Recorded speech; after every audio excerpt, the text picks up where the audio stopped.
2024 का चुनाव नजदीक है, महज 6 महीने बाकी है और ऐसे में सभी पार्टियां एड़ी चोटी की दम लगा रही है। जी हां, आपको बता दें कि पटना के वेटनरी कॉलेज ग्राउंड में 26 नवंबर को जेडीयू की ओर से भीम संसद का आयोजन किया गया है, जिसका मकसद दलित वोटर्स को अपने पाले में करना है। कार्यक्रम का उद्घाटन सीएम नीतीश करेंगे।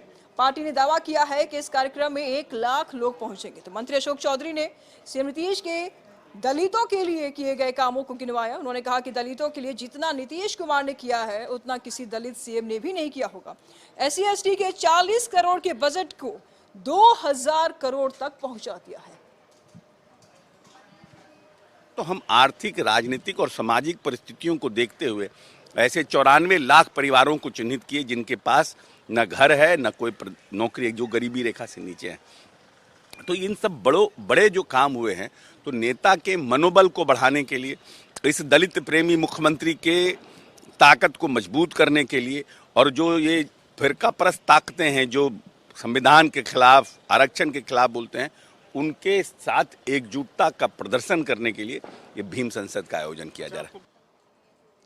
इस पर तमाम जानकारी के लिए संपादक अशोक मिश्र जी इस वक्त हमारे साथ बने हुए हैं। अशोक जी, 2024 का चुनाव में लगभग महज 6 महीना का समय बच गया है और ऐसे में सभी पार्टियां दमखम के साथ तैयारी कर रही है।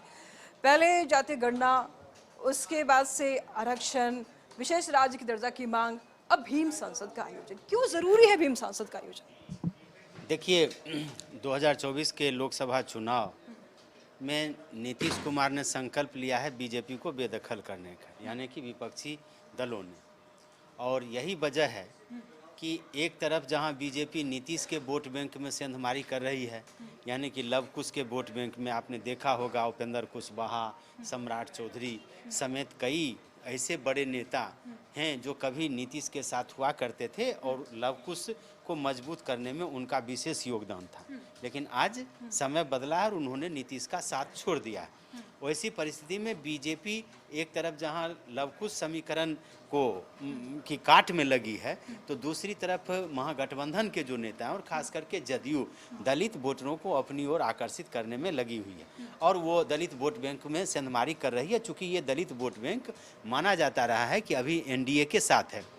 अभी जो जातीय गणना हुई है, उस जातीय गणना में लगभग 20% सूबे में दलित वोटर हैं, 19.53 लगभग, और 2% के लगभग अनुसूचित जाति, जनजाति यानी कि आदिवासी हैं। तो आप सोच लीजिए कि जो 20% दलित वोटों का जो बहुमत, मतलब एक मजबूत वोट बैंक है, उस वोट बैंक में सबसे ज़्यादा 2 जातियां हैं। एक तो पहली जाति है रविदास और दूसरी जाति है दुसाद यानी कि पासवान, और ये दोनों मिलाकर के ही लगभग 11% हो जाती है। इसके बाद मुसहर है, और इन दोनों जातियों के जो बड़े नेता हैं वो अभी एनडीए गठबंधन के साथ हैं, यानी कि बीजेपी के साथ हैं। वैसी परिस्थिति में इंडिया गठबंधन की कोशिश है और खास करके नीतीश की कोशिश है कि इस दलित वोट बैंक में सेंधमारी की जाए। इसीलिए आपने देखा होगा कि अशोक चौधरी को ये दायित्व दिया गया और जातीय गणना की रिपोर्ट आने के बाद आरक्षण की जो सीमा बढ़ाई गई है वो दलितों के लिए पहले लगभग 16% थी, उसको अब 20% किया गया है। अशोक चौधरी को जिम्मेदारी दी गई है और यह भीम संसद, आपको याद होगा कि बाबा भीमराव अंबेडकर संविधान के निर्माता माने जाते हैं और कहा जाता है कि आरक्षण की जो व्यवस्था अभी चली हुई है संविधान में, उसके मुख्य रूप से एक तरह से कहिए अगुआ आरक्षण के समर्थक भीमराव अंबेडकर थे।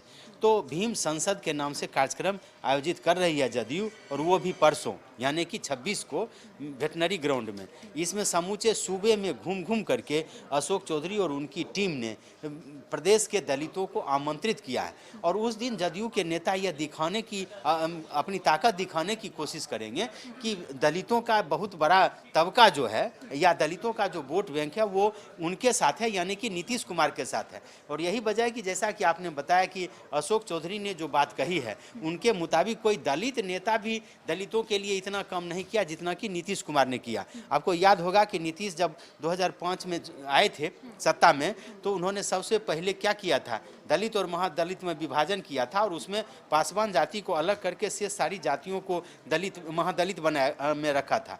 इसको लेकर के रामविलास पासवान के साथ उनके तकरार भी हुए थे, लेकिन आगे चल करके फिर रामविलास पासवान यानी कि जो दुसाध या पासवान जाति के मतदाता थे उनको फिर से महादलित में शामिल किया गया।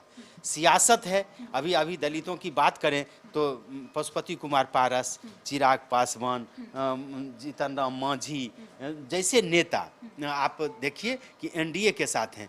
वैसी परिस्थिति में कहीं न कहीं जदयू को और इंडिया गठबंधन को लग रहा है कि अगर एनडीए को मत देना है तो दलित मतदाताओं में सेंधमारी करनी पड़ेगी, दलित वोट बैंक पर कब्जा करना पड़ेगा और उसी के लिए ये आयोजन किया गया है। देखना है कि जितनी ताकत इन लोगों ने झोंकी है और ये जो दावा कर रहे हैं उस दावे में कितना दम है, ये इसके लिए थोड़ा इंतजार करना पड़ेगा। अशोक जी, बिहार में दलितों की संख्या तकरीबन 20% है, जैसे कि अभी आपने बताया, और ये परसेंट काफ़ी मायने रखते हैं। अगर ये इकट्ठा हो जाते हैं तो किसी भी चुनावी पार्टियों के नैया पार कराने के लिए काफ़ी है ना? ऐसे में इनको साधने के लिए क्या ये संसद जो आयोजन हो रहा है, भीम संसद, कारगर साबित होगा? देखिए, कोशिश तो है और आप ये समझिए कि दलितों का वोट नीतीश से अगर बीजेपी के साथ हैं तो आपने देखा होगा कि दलितों का अधिकांश वोट उस समय एनडीए गठबंधन को मिला था। आपने देखा कि लोजपा की 6 जो सांसद जीते हैं तो उसमें से 3 तो चिराग पासवान के परिवार के ही हैं, वो खुद हैं, उनके चाचा पशुपति कुमार पारस हैं, उनके भाई प्रिंस हैं, चचेरे भाई। तो ये एक तरह से कहिए कि ये तो है ही। आप देख लीजिए कि सासाराम से मीरा कुमार भी चुनाव लड़ती है, वहाँ से बीजेपी के सांसद लगातार जीत रहे हैं। तो ऐसी परिस्थिति में एनडीए के पक्ष में दलितों का वोट अभी तक दिखा है और यही वजह है कि उनके वोट में सेंधमारी करने के लिए जदयू ने कवायद शुरू की है। और कल और परसों आप ये समझिए,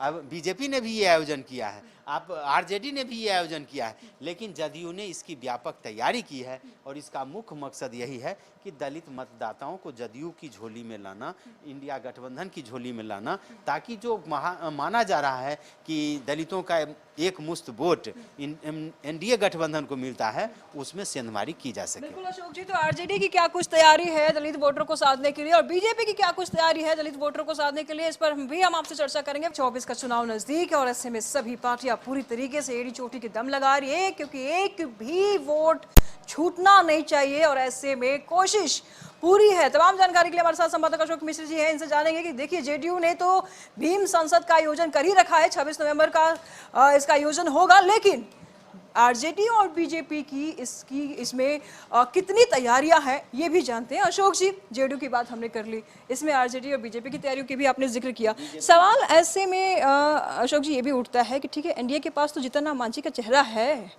जेडीयू के पास किसका चेहरा है? जदयू ने तो अशोक चौधरी को आगे किया है ना। ऐसा नहीं है कि जदयू के सांसद नहीं हैं, ऐसा नहीं है कि जदयू के पास दलित नेता नहीं है, लेकिन जो मास लीडर है जिसकी वोटरों पर पकड़ है, मैंने पहले ही कहा कि पासवान वोटरों पर पकड़ रामविलास पासवान और उनके परिवार के लोगों का है।